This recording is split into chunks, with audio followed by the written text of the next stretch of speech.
Welcome to the WP Builds podcast, bringing you the latest news from the WordPress community. Now, welcome your hosts, David Wormsley and Nathan Wrigley. Hello there and welcome to the WP Builds podcast. This is episode number 164, entitled The How and Where of Marketing. It was published on Thursday the 30th of January 2020. My name's Nathan Wrigley and I'll be joined in a few moments by David Wormsley so that we can have our chat, the title of which I've just told you. But before then, a few bits of housekeeping. If you wouldn't mind heading over to wpbuilds.com/subscribe. Over there, you're going to find every single which way that you can keep in touch with all of the things that we produce. And we produce quite a lot on WP Builds. So, for example, there's a couple of email newsletters you can sign up to. One of them will tell you about the content that we produce each week, and it will alert you when we produce it. And the other one will alert you whenever we find out about a WordPress deal. And, they come up quite a lot, and it's quite nice to be told about them in a very short, plain text email. There's also our Facebook group. You can click a link there to join over 2,400 WordPressers, all behaving very kindly, I might add, to one another. And of course, there's ways to subscribe to the podcast, Twitter feed, YouTube channel, and a whole load more. So yeah, wpbuilds.com/subscribe. The other one would be wpbuilds.com/deals. And over there, you're going to find a whole bunch of coupon codes for notable WordPress plugins. And you never know, if you're in the market for something this week, you might be able to get yourself a few pennies off. So wpbuilds.com/deals. I would, as I do every week, like to add that on Monday, we produce 2 bits of content. The news comes out very early in the morning UK time, and that sums up the weekly WordPress news. But also 2 p.m. live in the WP Builds Facebook group, and also at wpbuilds.com/live, we have a live show with some notable WordPress guests chatting over the news. And last week it was particularly funny, so join us for that and make some comments. It was very entertaining indeed, shall we say. The WP Builds podcast is brought to you today by WP and Up. 1 in 4 of us will be directly affected by mental health related illness. WP and Up supports and promotes positive mental health within the WordPress community. This is achieved through mentorship, events, training and counselling. Please help enable WP and Up by visiting wpandup.org. Okay, let's get stuck into today's podcast, which, as I said, is entitled The How and Where of Marketing. One thing to say just before this, David had a fairly patchy internet connection on this particular episode, so I do apologise in advance. I've tried to clean it up a bit, but there's not a lot I can do. It just sort of drops out and fizzles at various points. But what is today's topic about? Well, it's another episode in the exploration of Bryony Thomas's Watertight Marketing book. I think this is about the 10th or the 9th one that we've done so far. You can read all about the other episodes. There's links in the show notes to all of the other ones, just so that you can keep abreast. You might want to do them in order, but you don't necessarily have to. And it's all about where and how should we place our marketing. We start by talking about the multitude of ways that I try to promote the WP Builds podcast, and it wasn't really until I put this episode out that I figured how many there were. It's extraordinary, and I don't even cover a thousandth of what would be possible. And then we go on to talk about other ways that we might position ourselves and what those messages might look like, different platforms that we might use and how we might use them. Very interesting discussion, and I hope that you enjoy it. Today's discussion is called The How and Where of Marketing. And again, we are following on from a book which is called Watertight Marketing by Bryony Thomas, where she identifies 13 leaks where businesses can lose potential customers or clients. And we've been working through an imaginary funnel, which is upside down. And we've been starting with the leaks which are closest to being customers. So we started with a number which were really when customers are evaluating our services. So they were about forgotten customers, poor onboarding, not having a brand that customers can identify with or relate with, not having a gateway, a trial, or a product letter to our offering, no critical approval, not being aware of third-party objections that might be out there, having no proof of what we do while clients or customers are critically assessing us. And now we've moved on to the whole area of awareness. So we're on the home stretch now. And the last one, we talked about information overload, partly about doing sort of content marketing, useful chunks of helpful content for people. Now we're getting into what I think most people think of as marketing, the kind of how and where's and who and how we're going to get our message out there to people. So we're combining for this episode actually two of her leaks, which is how and where. So, gosh, we talked for a long time, didn't we, Nathan, before we started this? Every time David and I do an episode, we spend a little bit of time chatting before, and usually it tends to round out at about an hour, doesn't it? Whereas today we did about 3. We've chatted almost 3 hours, David, in order to get ready for this episode, and yet we still don't have a clue in what order it's going to come. So let's just take it in the order of the document that we discussed, shall we? Yes. Well, we could just get to the meat of this. She's really identifying the leak of not knowing the format that we're going to use to reach our potential audience. And then the where is really about how we get that message out everywhere we possibly can, really. That's the upshot of what these two are about. But yeah, we'll go through our document because she highlights some good points. Yeah. Okay. That sounds good. The first thing that you've written down is all about kind of multiple formats. So the different ways that we can do it. Should we start there? What kind of different things do we know about?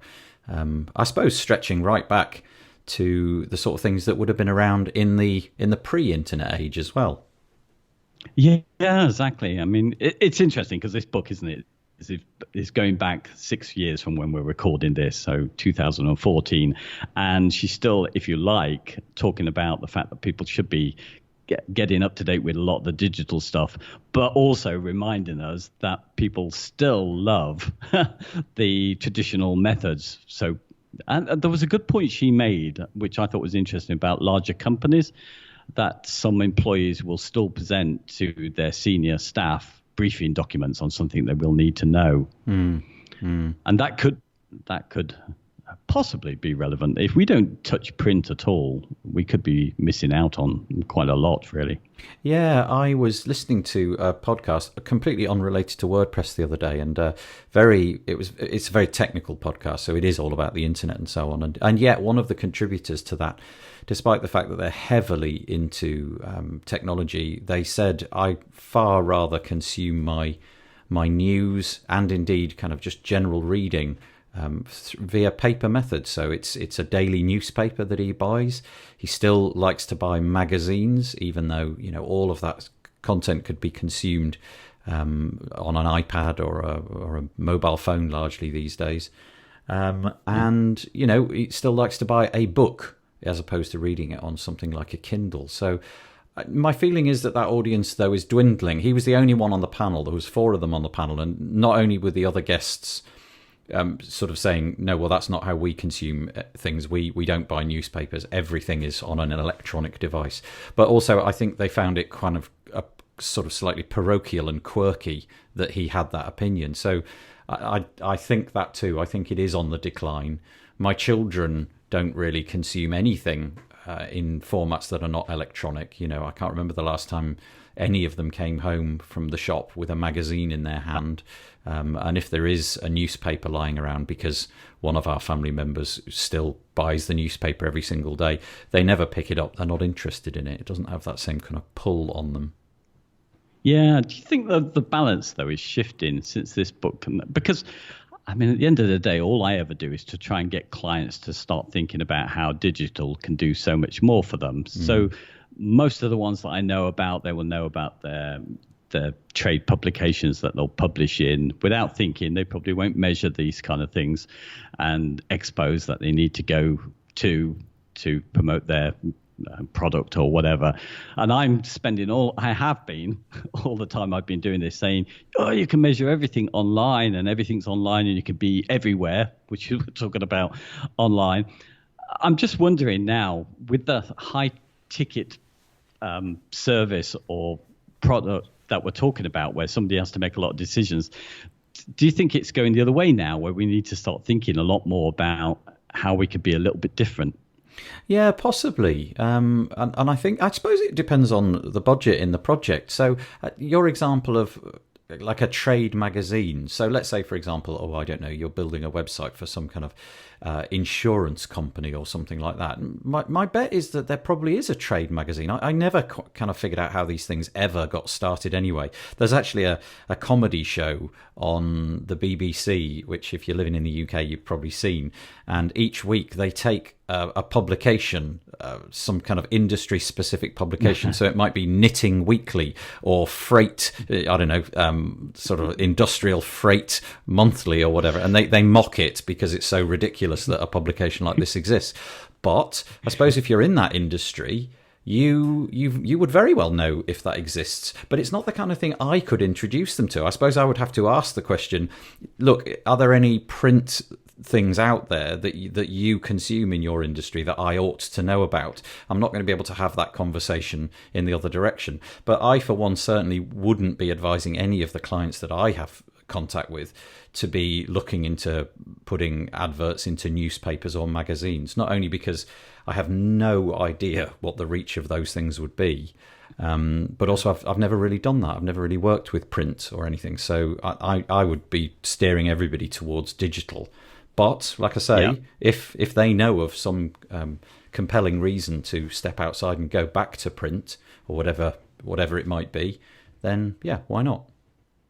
Yeah, no, I just think, people use them in cliched ways, but I just think, that's going to get that point where I think we were talking about this before with greeting cards. I think they've died, because everybody just says, happy birthday on the internet through their groups and whatever. That's what we come to expect. So when you actually receive a physical card, I mean, I know it's very much a British thing and perhaps a US thing to do greeting cards, but because we used to be in that business, it was quite interesting to see who was left still wanting to buy very tasteful cards and have them hand delivered still. It was kind of people who very much wanted to stand out and show that they valued somebody. So I just sometimes think, not mass. I'm not talking about, shoving leaflets into the Sunday newspapers or whatever, or just shoving stuff about pizzas through people's doors. I'm just talking about, perhaps we maybe need to think more about print again. It is interesting, though. You use the example of you weren't talking about print media being shoved through the door, and the demonstration that you had was a pizza one. Actually, you know what? If I was building a website for a pizza company, I think I would be telling them, right, so presumably you're going to produce like 10,000 leaflets and pay somebody to walk around the streets and push them through the door. Because that is literally the way that I operate when I want to get a pizza. I go to the drawer, which is full of leaflets from all the kebab joints and the pizza restaurants in town. And I don't know if that's unique to me, or maybe that still carries on in different parts of the world. But that is how I do it. I don't go on the internet for that. So that's quite quirky in a sense. But for everything else I do. But if I'm ordering a takeaway, I go for the physical, actual menu that somebody put through my door.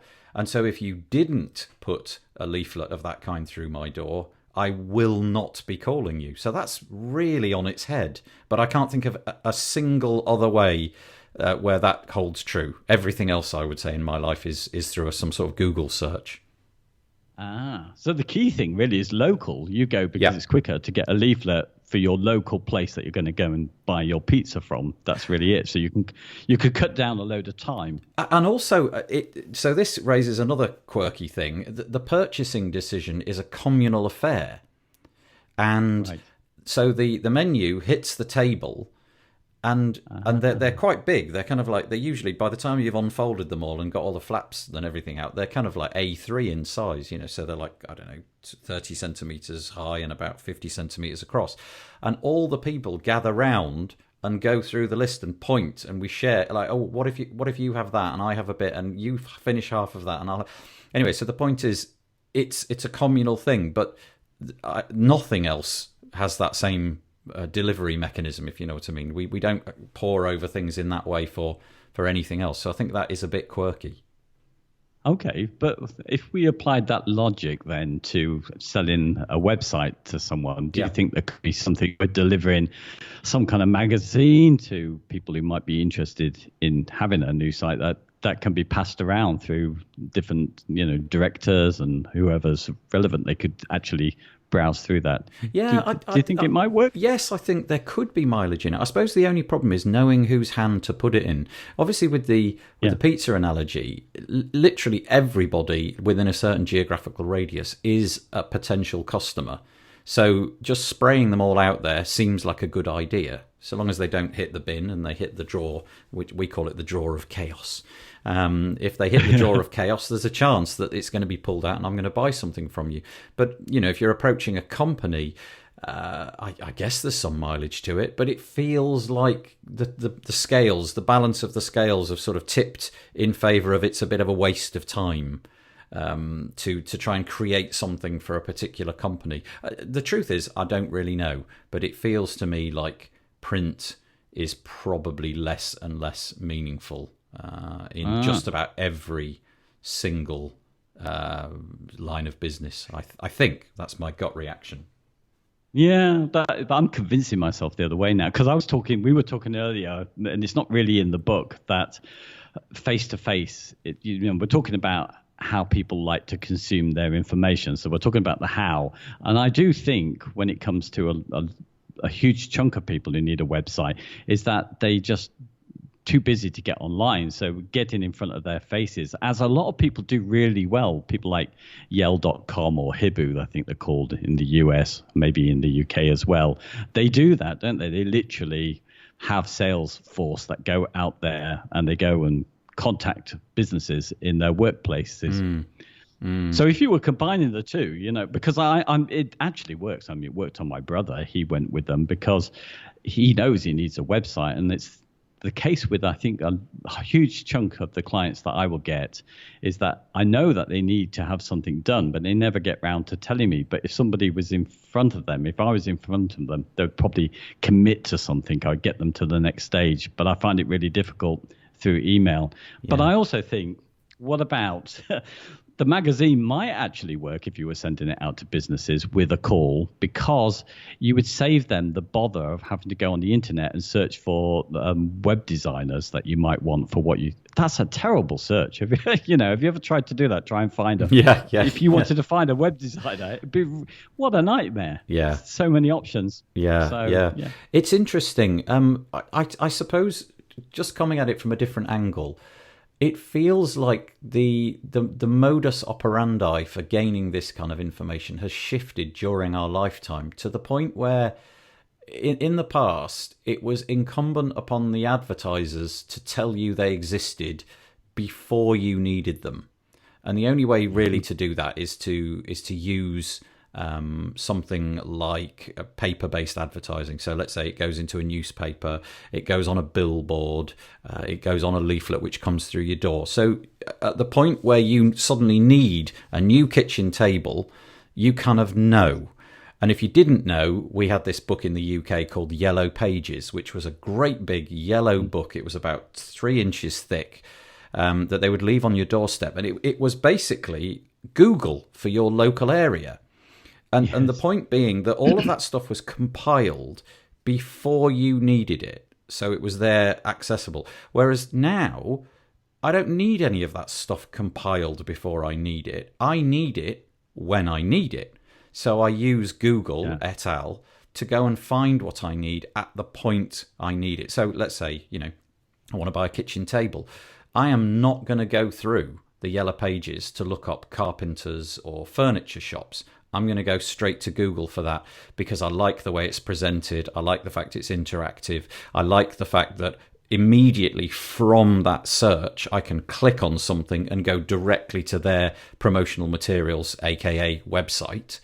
Whereas if I'm using paper-based materials, well, there's a finite amount that you can fit on a page anyway. If I'm using the Yellow Pages, well, darn it, I've tried to click on the Yellow Pages and I'm telling you, David, it doesn't lead you anywhere. You just get a sore finger. So I think that's changed a little bit from the information being printed before time, which I might need, to nothing being printed, but at least when I click on the links, I can get what I need at the point that I need it. Yeah. You know what? If I guess, and I thought about this before, but never done anything about it because I'm, traveling around the world. But I would have thought one of the best. Here's my problem.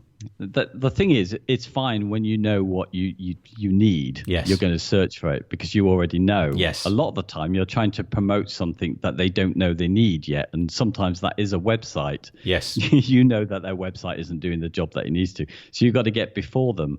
So I do think one side of the kind of physical promotion would be in-person presentations. If you could address kind of these business organization networking places, I'm sure a lot of people do that. I'm sure that would really help to educate people about their businesses as a slot there, but it might tell people who didn't know that they needed a new website. Yeah, I have a friend, a friend of our extended family who is an incredible networker. That is to say that I think pretty much he's into cars. He buys and sells cars, which I think would be quite difficult if you simply were, you had a garage and a forecourt and you wait for people to drive past. But his technique, and it fits his personality type superbly, is to just go to these networking events and simply explain what he does, where he is. And so essentially he is an advert. He's a walking advert during that time. I, on the other hand, am awful in those situations. I really don't feel comfortable in them. So I end up making a mess of it and looking like an idiot. So, whatever, damaging my business rather than promoting my business.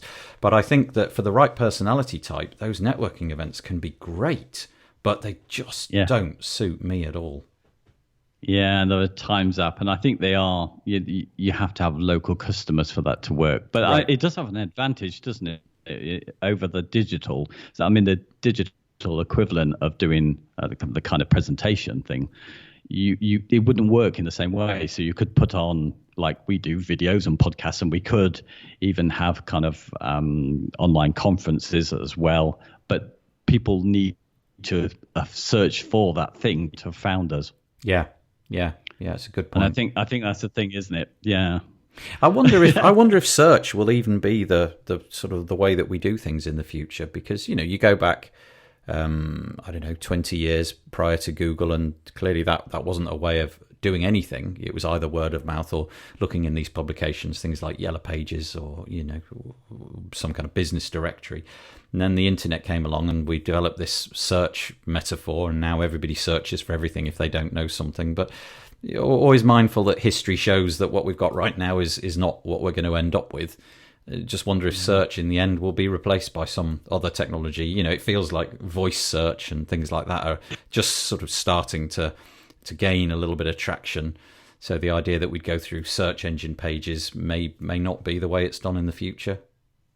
Yeah. There was a comment by Jim Galliano on the last discussion that we had where he was talking about, I think his example was a plumber, and about how he was saying that there were some local tradespeople who were interviewed effectively on solving kind of problems, and that's used as adverts. So I just thought there's almost a business in this to advertise for people. You know how difficult it is with local tradespeople for them to give you something like copy on a website to be able to sort of promote what it is they do. Yeah. But if you ask them a bunch of questions about the problems that they solve in their job, they can talk for hours and give you really valuable information. So I think that's what he was talking about. And I just thought, wow, that's quite interesting that, there's room in local radio, to sell kind of local services. And I love the format. I love the idea that you could get that kind of information out of a client. I thought, well, even if not, I'm going to do that a little bit more for websites. I'm just going to ask you a bunch of questions you answer, and I'll use that for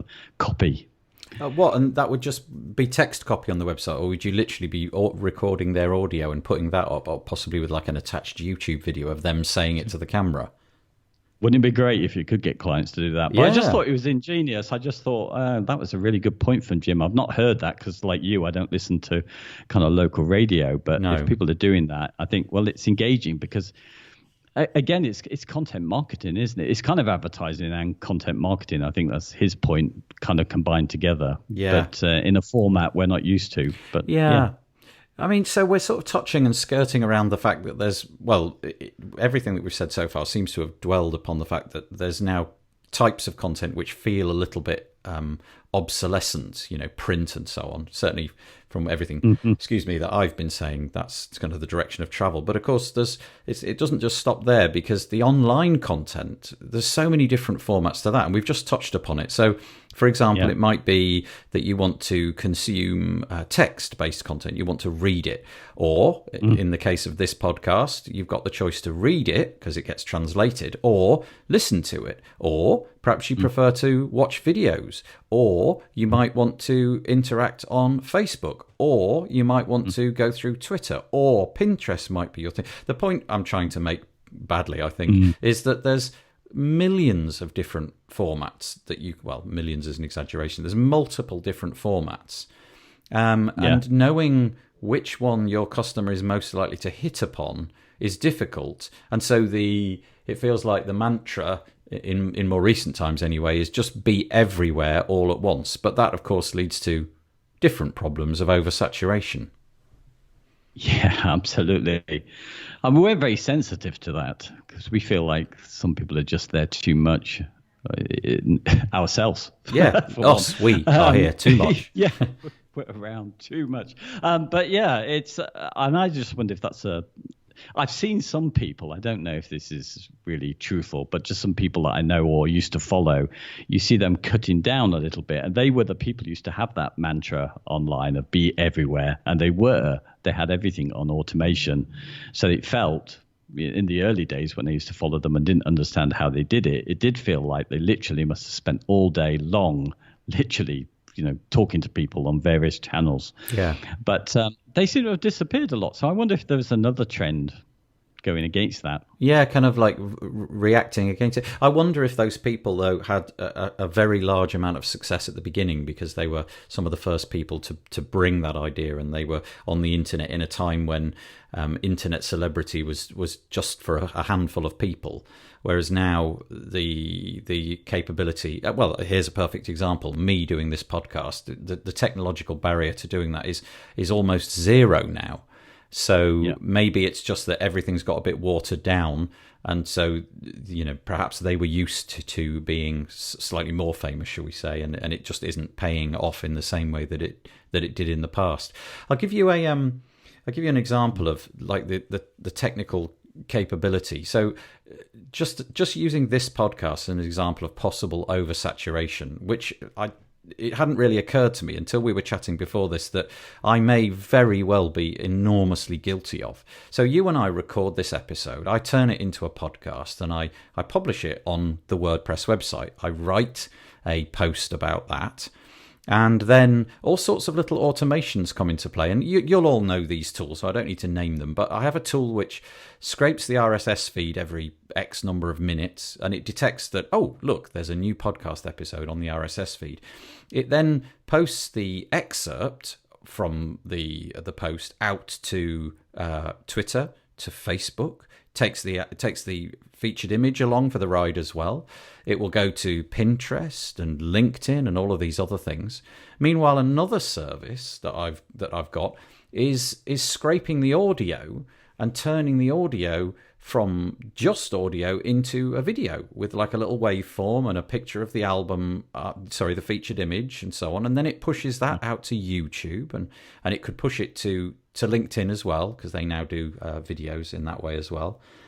And then I've got another app which will be listening for that RSS feed, which will then let me post it not today, not right now, but far into the future. It will sort of, in the way I've got it set up, it will post that information 6 months from now or a year from now, just as a little reminder. Look, we had this guest on the podcast and so on. And so, and I forgot, and an email gets produced, which goes out to the list with all of the same stuff. So right there, I'm guessing I've probably done 10 things, but I only did one, which was to interact with WordPress. Every other thing I didn't do. And so the conversation that we had suddenly made me feel a bit creepy, like, oh, I'm totally overdoing it. But then, I don't know, am I? Because if you're only on Twitter, then Twitter's the place that I need to be letting you know that we've produced another podcast episode.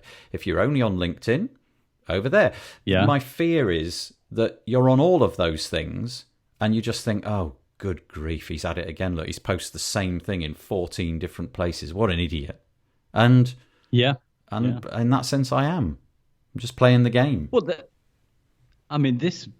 book certainly is encouraging that don't be. She really says, don't be afraid of being in multiple places, and also there's the kind of awareness, thing in her book. She's talking about 3 times you get exposed to something to kind of recognize it. So even if you are in 3 different places, and then you're everywhere, it kind of helps. But I don't know. There is this other side of me that makes me wonder, because we've always had this issue, haven't we, with digital marketing? Because we can do things so easily. It's the quality and quantity sort of argument, and quantity seems to rule out. So there's no way of necessarily measuring this, is there? There's no way of knowing. So say you get this turned into a video, goes on YouTube. YouTube appears to be doing quite well, even though you're doing absolutely no work. But is it just stealing the people who would listen to the podcast on iTunes or something else? We don't know. No. There's no way of measuring. No. Yeah, you're right. And that is sort of slightly the fear that I have, is that I'm just overdoing it and it's just going in. But it wasn't a fear that I had until we started talking about it. And then I suddenly realized what was going on, because most of these places I don't frequent all that often. I'm not really on Twitter. I inspect the YouTube channel periodically, and certainly I reply to every comment that comes in, but I'm kind of like not curating it. And so what you were saying about the quality over the quantity, well, I'd like to think that the podcast was of a decent quality, but then hitting like 50 different media channels suddenly does make it feel as if it's a bit of overkill. Anyway, sorry, we've gone down a sort of podcast blind alley, which wasn't the intention. Well, no, but I think it's still a good point. But it's not the quality of the content and where it's been delivered, but perhaps there's an expectation on certain platforms where you deliver it. So where you post stuff, I'm conscious of this as well, because I do my videos and I post them to Twitter, which I never go in or bother to reply to anybody. I don't even know anything's happening. It's so rude, isn't it, to do that? So do I have a right to be there? It's the same. That's an interesting point. Yeah, in other words, if you put something on Twitter, do you need to be curating that and replying to things? From my point of view, because the amount of comments that I've got is so unbelievably manageable, it's no big deal, and I can reply to them on Twitter. My sort of way of coping with that kind of stuff is just log into Twitter once every couple of days and, hit the notifications button, and YouTube send me, emails to say you've got a comment, so I can cope with that. But if you were a big brand and you were posting this content out, I wonder, you can't possibly keep up with it because you're getting 1,000 comments for everything that you put out. I don't know what the answer to that is. Presumably, you've got to draw the line somewhere. I don't think it's impolite not to reply to everybody, but maybe if you put content out but never interact with it ever again, that might be a bit weird. Yeah. Do you know, I'm having the same issue. I'm looking into somebody's SEO for something that's going to be released as a website, and the conclusion I keep coming to, because of just things that Google do, leads me to say they were just thinking they're going to have this is it. Facebook is all they're going to do alongside their website. That's really all they're going to be active. Now, I'm looking at the potential searches, and I notice that what features on the search for their product is YouTube videos and there's lots of image searching. So instantly, I feel that I have to say to them, you need to get on YouTube, you need to get on Pinterest, right? The places which might boost there. So in some ways, it's not even just about the format, whether it reaches, but there are kind of indirect reasons to be everywhere. Yeah, and that's interesting, though, that you drew those conclusions. So how did you go about doing that? You were just sort of carrying out some kind of keyword analysis, were you? Just looking at keywords in their sector, and up came a whole ton of stuff in the organic search results pages, which was Pinterest and YouTube and videos and so on and so forth. Yeah, well, it wasn't in the regular SERPs. I mean, largely you can see. I mean, Google's slowly turning into online America, isn't it? It's kind of, it's becoming its own thing. You have to do multiple clicks to get to a website these days, because it likes to show its own sort of it's got its own, for the things that we were looking at, it presented a whole gallery of images. Some were coming through the usually authority sites. Right. So Pinterest was one of those, Wikipedia, sometimes it would be some of the competition. But that was it, really. I mean, a kind of third of the display on the top was all images for this particular search. And then after that came the YouTube videos. So you just thought, well, you're trying to get into the regular listings. Actually, you needed to address the fact that, Google for this particular type of search wanted to present all this kind of media. Yeah, it's interesting that, because with the search results pages, just regular text-based SERPs, it's really easy to see what's in return. But when you get images mixed with video, mixed with the regular SERPs, it's difficult to know where that would be positioned. Because the images, certainly on the searches I've been doing lately, the images kind of align themselves across the top. Is that the same in the way that you're doing it? Yeah. And so I don't know where the video would slot into, if it was forced to be put in the same search results as the text, I'm not sure where it would be. Like, would it be, okay, the most popular video returned here would only be 50th in the search results pages. Then you might have a different approach to that. You might say, well, actually, look, nobody's really searching for video. But because YouTube, a Google property, is being pushed heavily by Google, and maybe they've decided that somebody like you or I like to look at images, because that's a history that we have, then maybe those images sort of, we inflate them in our own mind. But I hadn't really carried out that kind of research, so I've not really taken that to heart. But if I was let's go back to your example of, Jim Galliano's example of a plumber. If I searched for my local plumber and I noticed that there was a rival who was doing really good how-to videos, I'd definitely be suggesting that. Not only because I think it would be good for their business, but also I just think it's a nice, new, novel, interesting thing that they can then put on their website to show authority. Yeah, but I think definitely Google's changing, isn't it? I mean, that was it. You've got plain text entries and still for most of the searches that I do, that's what it is. But for certain searches, actually software, again, when we're looking for software, in fact, I often see, the videos that you've done, Nathan, appearing as the first thing that I see. So it says, take a look at this before you go and look at the text links below. Oh, wow. That's weird. So yeah. I do think Google's changing there. So that's going to have an impact, I think, on the kind of medium that we're going to need to use to sort of appear even in SERPs. Yeah. It's interesting. You've got Google, like keyword research as your kind of weapon of choice, and that's led you to think that A, we need to be listed in search results, B, we need to be on YouTube, C, Pinterest might be a good idea, and the list, I suppose, could go on. If we took ourselves outside of using Google, I suppose we'd have to be asking the client a lot about this, though, wouldn't we? We would have to be asking those questions. Is there, have you come across somebody in your industry who's sending you print publications? Is there somebody in your industry who is emailing you with online video tutorials? Is there something that we don't know about that your industry has in it that we could help you with? And it might be that we could turn that into a digital thing. We might be able to smooth the way that we might be able to integrate that into your WordPress website. So in my case, let's say that somebody decided, what a good idea it would be to put a podcast together. Well, I'd be in heaven with that client, because I've been there, done that. I know how to do podcasts, and I would be able to carry that out really effectively. That would be a great add-on service that I could provide. I haven't had a single client yet.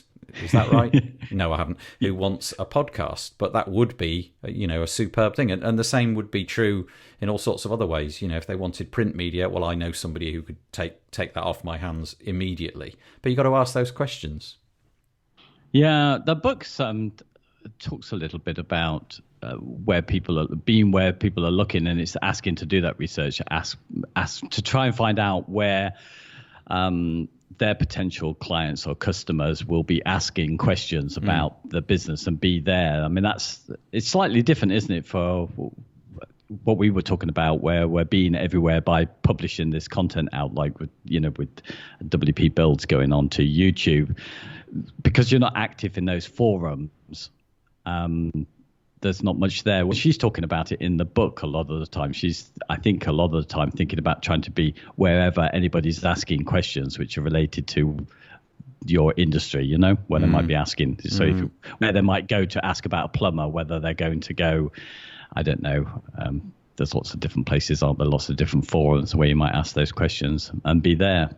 I suppose one of the things that we had in our show notes was the idea of kind of like running some kind of study to track how their buyers. So let's do a real world example, like a tile shop or something. It would be great if they could have at their disposal a ton of data about how their customers typically walk through the front door or pick up the phone to them, it's not something that I've got myself involved in, but I've been on the receiving end of that, 1,000 times. Asked at the end of a phone call with my bank, would you mind if we just redirected you for a 2-minute questionnaire about the way that was dealt with, or emails that I've received after the fact. But that data is supremely useful. In my case, I've not really asked clients to gather that kind of stuff, and I've only really asked for it once or twice when I was really out of the loop and I didn't really know how to put the website together. But having that stuff would be really useful, and having that as a service that you provide. We will conduct the survey for you so that your website is better and you've got a better understanding about your business. We'll create the questionnaire and so on. That could be a useful little add-on service. Yeah, certainly amongst the clients that I know of who let me know this information, or where I get an insight, that I'm really surprised how few. But then I guess I shouldn't be, because I don't. They don't know, or don't ask people, or don't know where their customers have come from in the first place, how they first learned about them.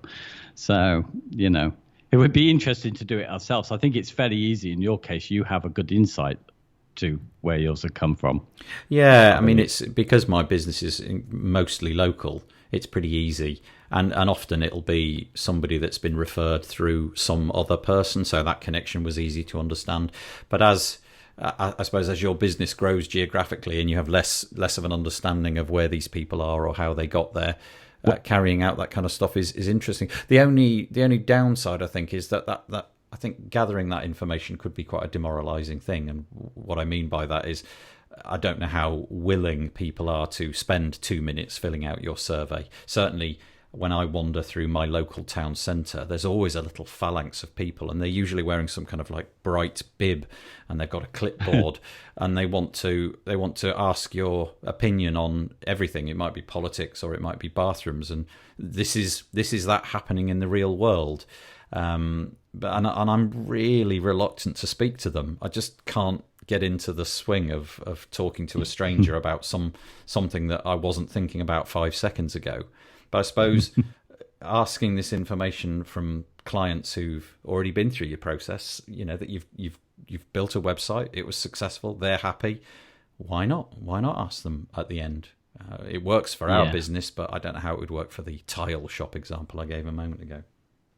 Yeah, I mean, I wouldn't have enough clients really to get anything from it. Really, it's that's the thing. So wouldn't need to do research. But I just wonder about how we might kind of.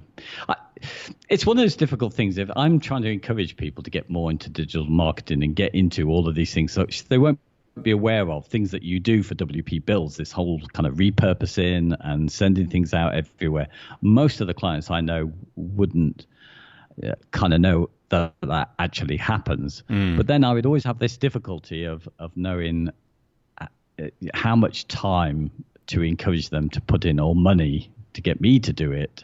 I should encourage them to do in terms of trying to get the returns. And that's one of the difficult things, isn't it, with this? Yeah, it was interesting. I was chatting to a client, well, it's probably about 6 months ago now, and they were hoping to embark on a sort of blogging spree. They'd kind of got the inspiration that they wanted to blog in their industry and write articles that might get them some clients. Patience is more the right word, because it's kind of like a practice where she does massage and things like that.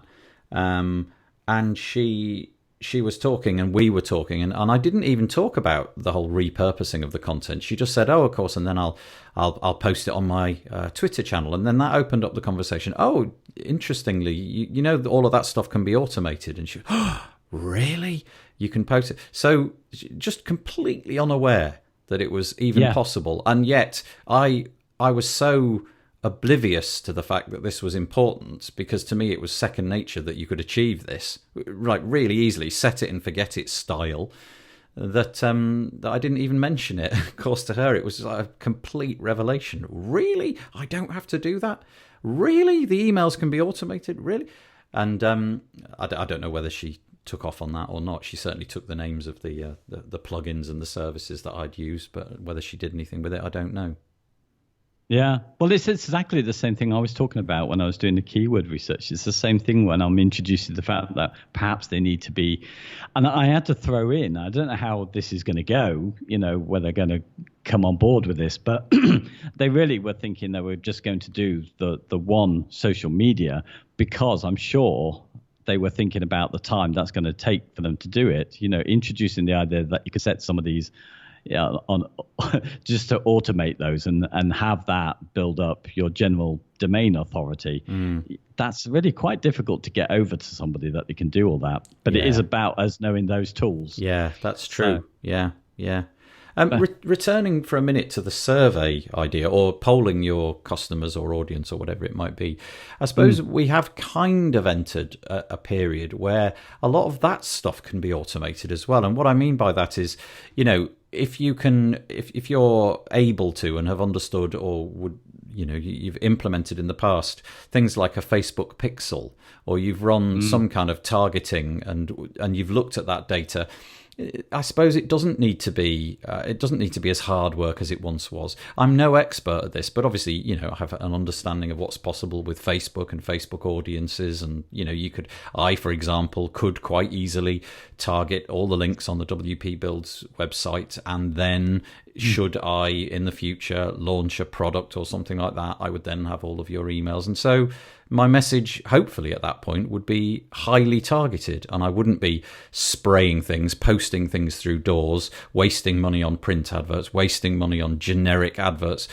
I should be able to target the people that I want. Again, not something that I've really dabbled in too much. Whenever that need has arisen, I've handed it over to somebody, again, in my local area who I know is very capable at doing that and really enjoys doing it. But increasingly, you've got the option of really not wasting time trying to get to everybody all at once. You can go to exactly where they are and give them the content that, well, let's hope, is of interest to them at the time that they're ready to consume it. Yes. Across all their multiple platforms. Yeah, exactly. Yeah, that, I suppose 5 times a day. It's that's. I wonder about that though. I mean, I dabble a little bit, like I said, in Twitter. A tiny bit, maybe like twice a week, and a tiny bit in LinkedIn, maybe once a month, but a lot in Facebook, multiple times a day. So for me, being hit up with adverts in Facebook is going to be the way to go. But I suppose only time would tell. You would have to target these advertisements or promotional things that you wanted to put out. I suppose you'd have to push them to all the different platforms, you know, your Google ads, your Facebook ads, your LinkedIn ads, and just see what happens over a period of time. You know, after 6 months, not only did we not get any clicks on LinkedIn, but there were not even any impressions. Well, all right, nobody's on LinkedIn then. YouTube, totally different story. 1,000 impressions and 58 clicks. Great, that's where we're going to go. Yeah. Do you not always feel there's always kind of one new marketing tool, one new social media that is the one that everybody's ignoring, and you should be into that because that's giving great results? Yeah. There always seems to, there's always that. And I'm always suspicious because it's never kind of aiming at anybody in particular. I think clients that I know do their best to try and understand the social media platforms that they think what they're doing is going to be most relevant to. And then you always hear entirely the opposite, really. So what's the? I've even forgotten the name of it. This is how dreadful I am. But what's the one that you only use on the mobile app? That's all photos. Oh, there's Pinterest. Well, there's Pinterest is all photos, but there's a desktop app for that. There's I don't know. I do know, but I don't know. It's also gone from my head. But I take your point. My kids, who are, they're young, but they're old enough to have technology. They not only do they not use Facebook, they are they're adamant that nobody else uses it. Because I've had these conversations before. So does anybody have a Facebook account? And they're like, Facebook. Nobody uses Facebook. That kind of thing. And yet to me, that's clearly what everybody uses. Email, nobody uses email. My children... Snapchat, Instagram. Snapchat, there you go, yeah. My children massively interact with Snapchat. They never use email, to the point where, I do mean never, it might as well be removed from the phone. They never use Facebook. It's not on the phone. They don't want to put it on the phone. They never ask me, can we put Facebook on? Because nobody's using it. So yeah, this is a real problem. I mean, there's this other new one going around at the moment. It's probably not that new, but I keep hearing stories about this platform called TikTok, which I think is a video platform, but I don't know. I think it's out of China, but it's taking the world by storm. Well, it's not taking my world by storm. It's taking all the cool new kids by storm, and presumably people who write tech blogs and things like that have to look at it all. But you're right. The next platform is just around the corner. Oh, boy, you've opened a can of worms there. Instagram is the one that I was really thinking of. So everybody keeps saying that should be where I'm putting the time into it. And I don't get it. Well, that's it's interesting as well. So check out how lazy I am. The tool that I use to push content. So I produce a podcast. It creates a Twitter, Facebook, a whatever, all of these things. It can also produce an Instagram one, but because Instagram is just an image, you're not allowed to do the text. So I would have to set up a separate one for Instagram, and it's like I just can't be bothered. Just can't be bothered. I can't see anybody looking at a picture that I would produce about WordPress, about a podcast. I can't see a connection there. Oh, look, a photo from the WP Builds podcast. I must go and listen to the podcast or read their... I just can't see the connection. But if it was like a photo of, I don't know, Daniel Radcliffe jumping off a bridge, well, all right, that's interesting. If you're producing cakes, if your job is to make cakes, that would be great. Instagram all the way, but not for me. Yeah. Instagram does seem to be the one that seems to be getting pushed a lot, or at least that's what I keep reading. But who knows? Yeah. We're just down one stream, aren't we? Each of us, we're on our own particular journey because everybody's done their digital marketing correctly. Right, and I guess having the metrics and learning from these platforms where your audience are is the sort of goal, to learn that everybody's on Instagram. So bloomin' well use Instagram. Is the message, Boy, we've talked for 50 minutes already. Okay, we definitely better go. We're done and dusted, aren't we? Yeah, I think so. I mean, we had a lot more to say, to be honest, but I don't think we possibly can. Let's leave it there, shall we? Right. That's it. I hope you enjoyed the episode this week. Always interesting chatting to David Wormsley. We've got a few more episodes in this Watertight Marketing series, as I said, by Bryony Thomas. And after that, we'll be changing the format a little bit, and we might be doing some more debating type content. So we take a different position each week and sort of fight it out. We'll see if that comes about or not. But I hope that you enjoyed that subject anyway. Don't forget that we'll be having another podcast this time next week. Bookmark it. It's Thursday. The best way to do all of this, of course, is to subscribe to us on your favourite podcast player. Do that at wpbuilds.com/subscribe and you'll see a whole bunch of platforms. You can just click the link and get subscribed. And we'll be back on Monday for a news episode. And, of course, we'll have the live weekly WordPress news in the Facebook group or at wpbuilds.com/live. So I hope that we'll see you at some point. If not, maybe here next week.